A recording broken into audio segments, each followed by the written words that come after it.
Пол первого ночи. Несмотря на 25-градусный мороз, в Казанском аэропорту царит теплая атмосфера. С чак-чаком, хлебом и солью встречают первых участников игр будущего. Знакомство с Казанью начинается с национальных мелодий от Госансамбля Республики.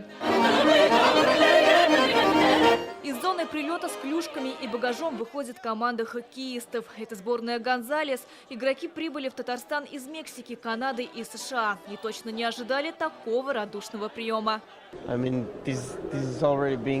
Нас встретили прекрасно, со всеми почестями, даже неожиданно. Участвовать в играх с таким высоким уровнем – это прекрасная возможность показать себя как профессионала и, конечно же, поближе познакомиться с вашей культурой. У Мексики нет таких традиций в хоккее, поэтому собрали команду межконтинентальную. Это будет очень символично, если команда Мексики, которая практически не выступала в хоккее, вдруг победит в дисциплине. Все ведь любят подобные голливудские истории. Мы надеемся, что эта история будет как раз о нас. Спасибо, пожалуйста, привет, доброе утро. К приезду в Россию команда геймеров PSG Quest подготовилась основательно. Помимо тренировок в видеоигре Dota 2, некоторые из них начали изучать русский. В команде 5 киберспортсменов из Ливана, Казахстана и Украины. Первыми прилетели ливанцы.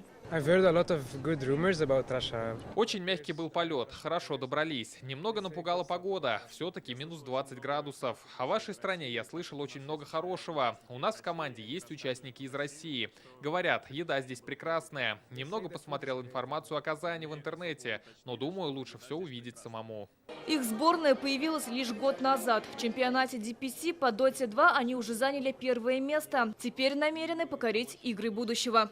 Мы верим в свою победу, тренировались усердно. Пока сложно делать какие-то предположения об играх будущего. Но очень интересен этот симбиоз электронного мира и мира реального. Я надеюсь, будут классные впечатления. Из Стамбула в Казань этой ночью прилетели 60 дотеров и хоккеистов из Эстонии, Перу, Боливии, Бразилии, Индонезии, всего из 14 стран. Для нас праздник, что участники приезжают со всего мира. Понятно, вот этот ночной прилет для нас немножко сложно, но мы счастливы. Мы готовим уникальную программу. Мы надеемся зарядить уже здесь, в аэропорту, наших ребят, чтобы они показали высокие спортивные результаты и, соответственно, эту энергию передали дальше как на спортивных площадках зрителям, так и нашим зрителям у экранов телевизоров и телефонов. Международный мультиспортивный турнир «Игры будущего» пройдет в Казани с 21 февраля по 3 марта. Это симбиоз реального и виртуального спорта. Участвует 2000 человек. Мы добавляем много шоу, то есть световых эффектов, проекционных, LED-экранов. И ребятам надо посмотреть на площадку и немножко привыкнуть. Соответственно, на тренировки, так как продукт уникальный, они знакомятся с площадкой, знакомятся вот с этой совмещением киберспортивной дисциплины, физической дисциплины. Гости и участники международного турнира будут стекаться в Казань вплоть до 20 февраля. Уже на этих выходных аэропорт имени Габдуллы Тукая примет баскетболистов из Франции, Аргентины и Беларуси. Сирина Васильева, Алмаз Зиадинов, ТНВ, Казань.